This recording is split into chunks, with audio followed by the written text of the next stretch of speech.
Greetings, all! Today, we will be examining the exceptionally rare water-type Pokemon Froakie, its equally rare evolution Frogadier, the two collectively known as the Bubble Frog Pokémon, and its final, equally rare water-dark-type evolution Greninja, the Ninja Pokémon.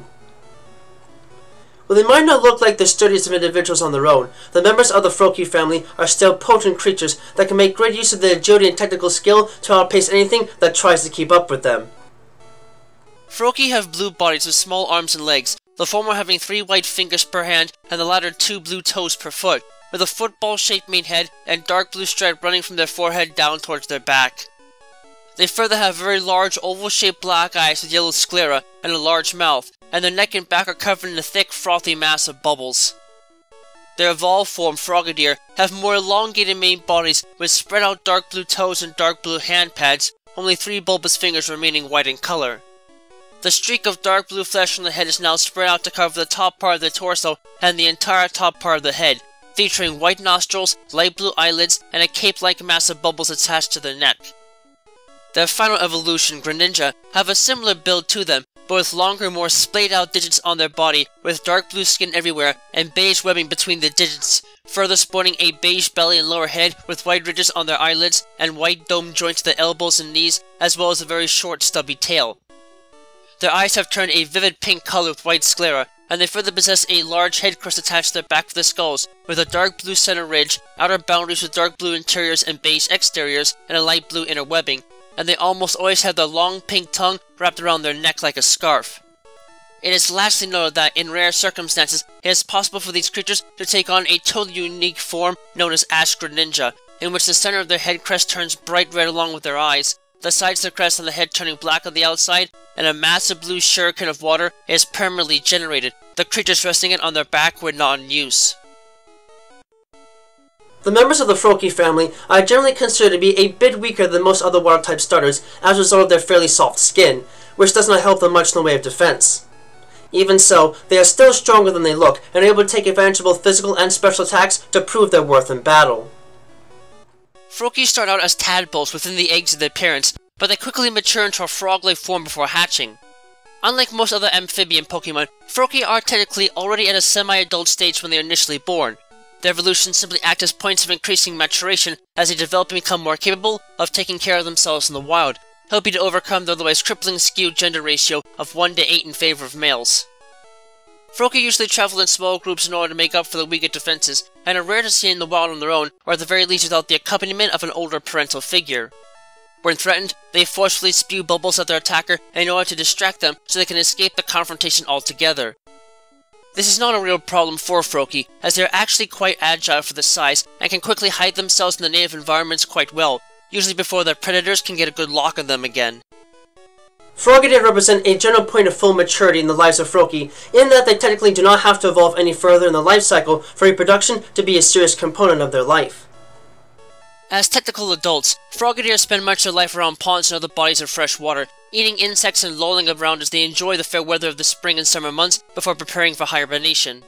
This is usually not a problem seen in Froakie, as they are usually born in early spring and manage to evolve into Frogadier before the fall and winter months arrive from the native Kalos region.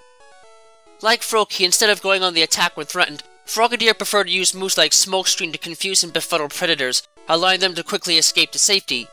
This is rarely an issue for these beasts, as their muscles are fairly elastic and can propel them to incredible speeds in a fairly short amount of time. This is also helped by the fact that their digits possess special hydraulic suction pads on the ends of the tips that allow Frogadier and the evolved form Greninja to scale vertical surfaces easily. In fact, these creatures are so adept at combining this trait with their speed that they can easily climb the face of a building 2,000 feet high with only a minute of time. This speed makes them just as much of an obstacle in battle, as they can easily outmaneuver most opponents and deliver repeated strikes with the decent offenses they have without receiving a single blow. Although most Frogadier prefer to stay as they are, and will generally not take the time and energy to initiate evolution in the wild, for the few that do, the mutation that takes place changes them completely, and replaces their carefree nature with a much more dignified and cunning personality. For reasons that are still not well understood, when Frogadier evolve, their natural musculature and bone structure changes radically, and they gain the capacity to utilize anti-positive energy as a weapon in battle, so effectively that they are actually classified as partial dark types. In this process, all of their stats increase considerably, but the major boost that comes to them is their speed, which is among the highest among all Pokemon in the world. The bodies of Greninja are designed for sleek, quick, soundless movement and enable them to move literally as silent as a master ninja. Not surprising, this is equally matched by a sudden maturity in their mindset that increases the overall intelligence substantially and enables them to not only move like a ninja, but act like one as well. As a result of this mutation, Greninja lose the ability to learn moves like Round, Fling, Smackdown, and Bounce that are otherwise accessible to their pre-evolved forms. In the process though, these moves are respectively replaced by the Shadow Sneak, Spikes, Aerial Ace, and Extra Sensory moves, plus they gain the ability to learn a slew of new moves that are better suited for their current form. Alongside Roleplay, Haze, and Night Slash, Greninja are unique in that they can learn two special moves that are perfectly suited for a ninja-like beast, namely the Mat Block technique, which allows them to protect themselves against damage with a small mat they hide in the folds of their tongue, and the Water Shuriken attack which, acquired immediately after evolving, involves them creating blades of compressed water that can target the opposition before they even have time to react. This is all further complemented by their strong elemental attributes, which grant them access to Torrent as a base ability, as well as the capacity for some species to be able to hone their minds and power to the point of temporarily executing their moves with the same elemental attributes as the move itself, additionally granting them access to Protean as a hidden ability.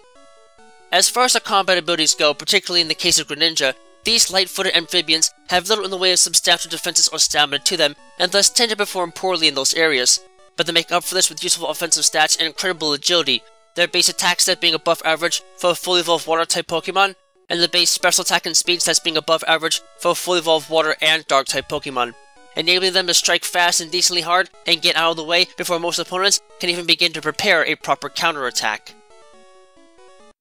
Because they typically have weak defenses soon after they're born and forced into a defensive position, Froakie are known to spray bubbles out of pores in their skin to surround their entire head and back in bubbles.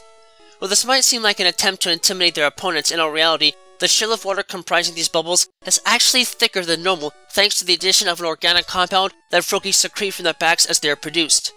As such, the bubbles act more or less as damage buffers that allows these beasts to take a hit or two as they try and escape their predators. Later in life, these critters will also be able to make better use of their agility to escape, but for the moment, this is the best defense that they have. Despite this, compared to other Water-type starters, Froakie are actually quite carefree and enjoy playing more than they do fighting, again a likely consequence of their fairly poor defenses and limited offensive abilities.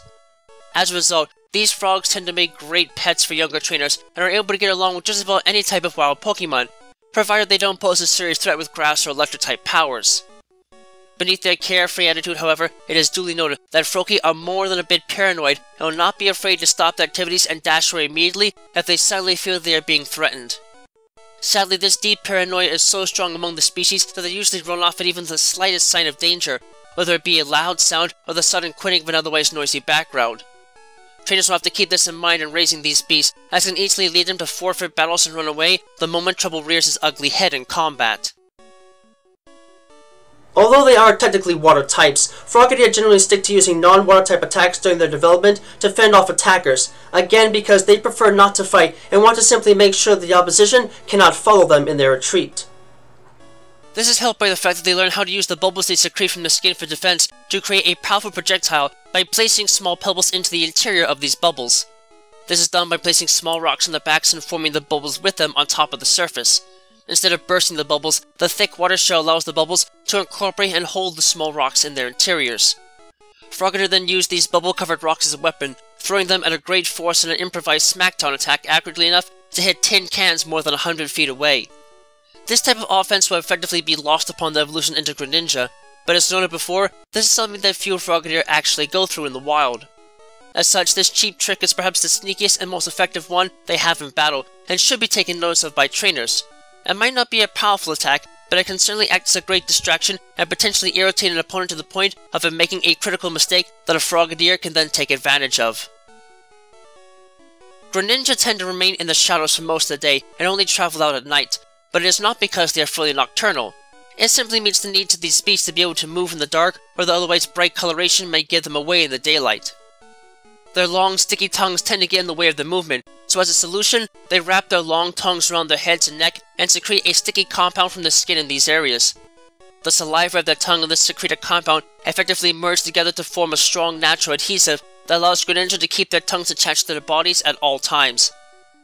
In the wild, these beasts act more like defenders of the habitat than anything else, feeding on small bugs passing by in the trees or in water, or waiting for a potential opponent to show its face. If its habitat is threatened, these beasts will quickly leap from the hiding position and attack with the water shuriken attack. This move is not powerful enough to inflict a ton of damage by itself, but the compressed nature of the projectiles nonetheless makes it possible for them to easily cut through flesh, bone, and even steel, resulting in nasty flesh wounds that can usually deter most attackers. If this is not enough, however, Greninja will make the most of their incredible speed to confuse and befuddle their opponent, launching water shuriken blades at them repeatedly and attacking in close quarters with moves like Night Slash. To say the least, few predators or opponents are able to overcome this attack ploy and are driven away in most cases. Interestingly enough though, these ninja-like skills are not linked to any cultural movements involving the way of the ninja, nor do they take much time to master. It seems these creatures are simply able to do what they do from the moment of evolution without any training whatsoever on pure instinct. This would suggest that their ninja-like skills are encoded all the way down to the genetic level, though the extent of this truth is still being hotly studied. It is lastly noted that, in extremely rare cases, it has been observed that Greninja can possess a unique ability called Battle Bond that, under normal situations, has the effect of increasing the possessor's attack, special attack, and speed stats once the first time you knock out an opponent in battle. However, in extraordinarily rare circumstances, this can trigger what is known as Bond Phenomenon, and can alter their form when they feel a powerful bond with their trainer and believe that the power they normally have is not enough, requiring them to actually break their limits. This special power can allow Greninja to then change form and maintain that state until the battle ends. This rare transformation has only ever been known to occur twice in recorded history, and while the name of the owner who was able to trigger Bond Phenomenon hundreds of years ago is unknown, the identity of the second and more recent trainer is known, and this form is thus rightfully titled Ash Greninja. In this state, these creatures take on the appearance of the clothing and body form of their owner, and create a massive water shuriken held on their back that they can use at any time without a moment's notice.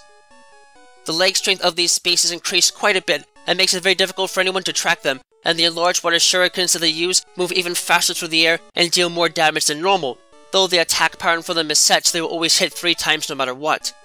In terms of stats, this has the effect of slightly increasing their base speed stat, and astronomically increasing both their base attack and special attack stats, in turn making them a devastating force in battle that very few can ever hope to emulate or overcome. The members of the Froakie family are certainly the most unique amphibians that I've ever met here in my time on Earth, and while they might not seem all that special at first, those that wait it out until they reach adulthood will not be disappointed. Froakie are fairly calm critters that enjoy just living the simple life in the wild, and I don't blame them. The bubbles are really cute to me, and while they might be for defense primarily, I think they add a lot of charm to them. Frogadier are certainly more adventurous in the pre-evolved form, and won't be afraid to throw rocks your way if you manage to irritate them, and those rocks can definitely leave a mark on you. Thankfully, they are also usually pretty laid back and just want to live in peace, and they've got the technical skills to get out of some dicey scenarios. Greninja are definitely ninjas in the purest sense, and you'll be lucky if you ever even get the chance to see them fully before they can deliver a devastating strike out of nowhere. These masters of technical skill and agility can be in a tight situation and out the next, and with how fast they can move and the unique array of attacks and techniques at their disposal, they can more than outdo those that get in their way, even if they might be incredibly sneaky about how they go about it.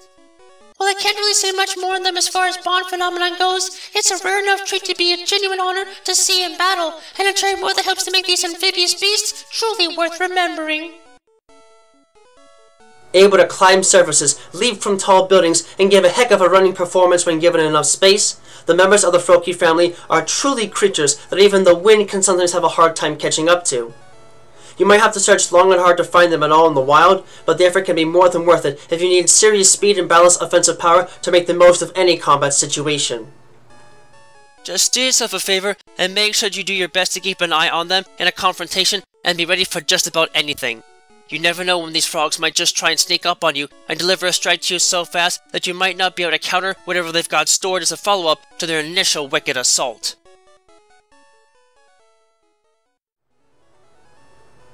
Thank you all for watching this video. It always brings me great joy to see others enjoying the work I do to try and make the world of Pokemon and the fascinating creatures that lay inside of it feel as real as they possibly can. If you really enjoy my work, please feel free to leave a comment and subscribe, as I always do my best to respond to any and all comments that are left on my videos. In addition, if you wish to learn more about my work and help support it, you can find links to my Patreon page, as well as email and other contact information to my work on DeviantArt in the video description down below. Furthermore, you can find a link to my Discord server there as well if you'd like to get a first glimpse at what videos are coming up next and converse with other fans of the world of Pokemon. Thank you for taking the time to watch this, and have a wonderful rest of your day.